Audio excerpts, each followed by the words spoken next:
Hello there. The new Abyss brings a very interesting enemy lineup.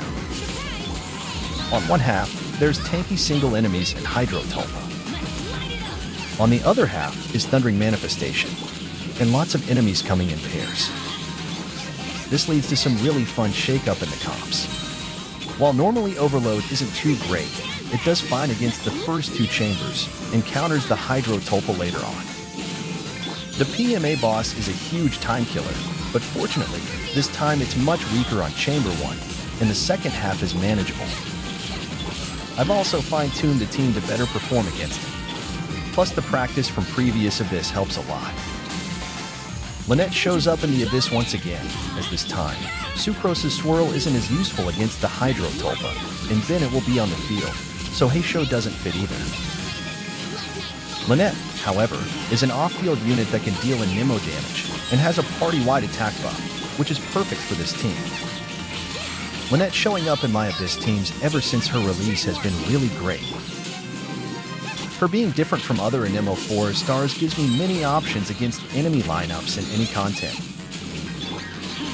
We clear with 8 minutes 41 seconds remaining, which is a very comfy time advantage. I used to regret spending so much resin and billets to make a working Thoma team, but it pays off greatly now. Burgeon Thoma is very expensive to make in terms of resin, requiring him to have a lot of ER substats on very rare EM pieces, just so that he can burst on time. His ideal weapon is also the Keytane Cross Spear, which costs rare billets to make. You can give him Favonius Lance for a lot of energy in exchange for EM, but in my case, Yao Yao takes the Lance. This team, however, nicely counters the different gimmicks of every chamber. For example, against Thunder Manifestation, this Flying Bat is very weak to Burgeon. Its innate Electro, combined with a series of complex reactions, makes it so that blooms will always be produced at the fastest rate possible. And so when Thoma applies Pyro, his high EM creates powerful Burgeons and Overloads. With 16k Overloads and nearly 30k Burgeons, we end with a whopping 37-second advantage. We didn't even use Beidou.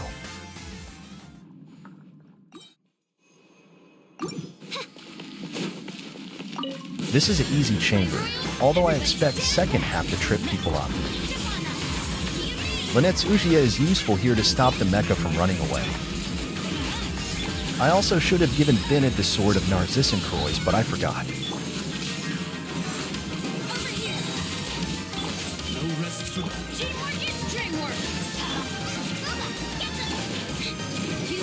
Fortunately, the mecha doesn't waste much of our time at all.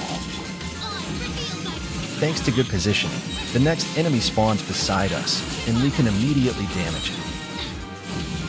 If you notice, this Overload team is one team member away from becoming comprised of only Electro and Pyro units.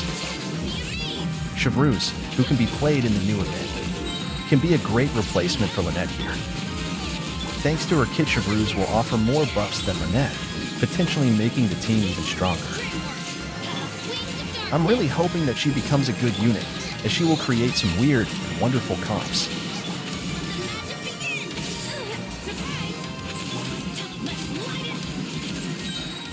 We end with nearly 2 minutes still available to us. In this half, I ended up playing really badly, but I'll talk about some mistakes and how to improve on it. These Geo Slimes are immune to damage until their Geo Shields are broken. By adding Beidou to the Burgeon team, we get Overload and break the shields. Unfortunately, I leave the Spectre alive here, and Duegue attacks it instead of the slime. This means I didn't make enough Burgeons to kill it, and I wasted time.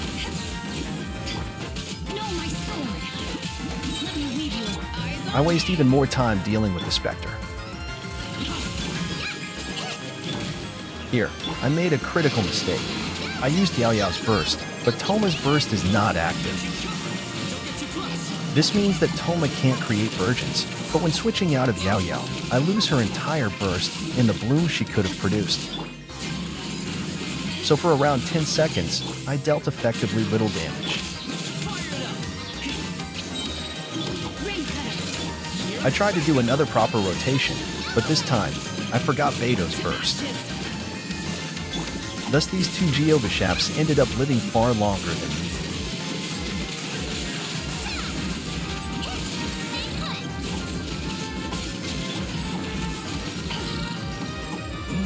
With these two enemies left, I finally made a proper rotation.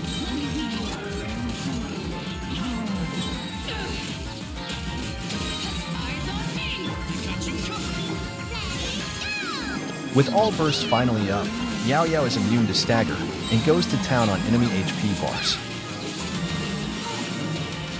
I nearly failed thanks to some really sloppy play, but thankfully this team is tailor-made to deal with this abyss nice and easy.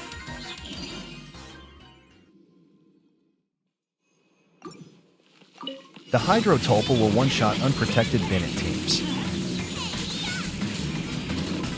I only have one great tip. Dodge. If you will play with little to no defensive abilities, I highly recommend learning the Tulpa's attack patterns, since they're rather slow and easy to read, even if they hurt a lot. But this entire team is built around to beat the Hydro Tulpa, even if it is a very tanky, high-damage threat. Fortunately, like the Thunder manifestation, the innate Hydro of this boss gives it a crippling weakness to Vaporize. It's even better if you can apply Electro on it, as now the Pyro units will also overload too. The Bennett and Xiangling duo deal massive vaporized damage to the Tulpa. It may have a lot of HP, but abusing its innate Hydro is the key to victory.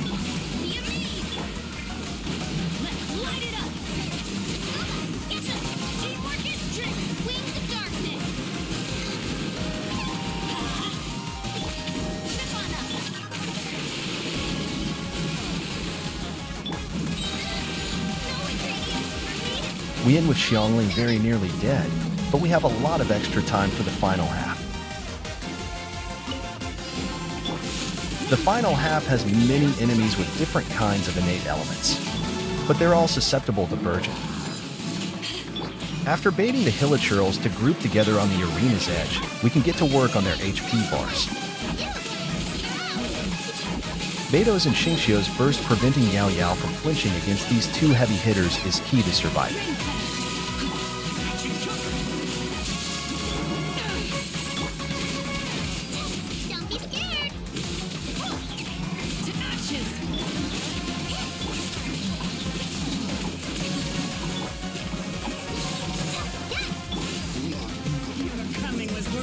We end up with a full minute to deal with the final wave. The four enemies may look threatening, but Burgeon combined with Beto's excellent burst AE damage quickly melts the lineup.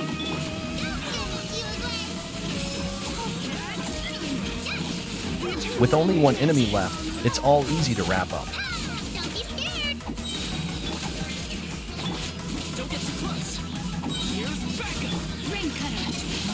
If you enjoyed this video, please consider subscribing. My goal is to reach 100 subscribers.